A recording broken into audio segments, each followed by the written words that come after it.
ज्याचे भाग्य चांगलं असेल त्याला आमच्या नामाचा छंद लागेल आणि त्याच्या मुखात सतत नाम जप असेल. आमच्या नामाची गोडी निर्माण होईल. ध्यानी मनी स्वप्नी ही नाम संजीवनी वदनी असेल.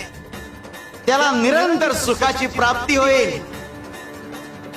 तसं मधाचं सेवन करण्यासाठी भ्रमर कमळ फुलात गुंतून पडतो आणि अत्यंत आनंदाने आणि आदराने मधाचा आस्वाद घेतो.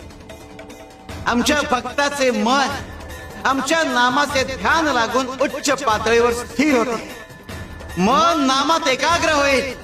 त्याची चंचलता नाहीशी होईल आणि त्याचे उन्मन होईल.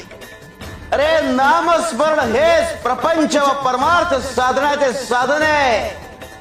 शिवाय शंकर.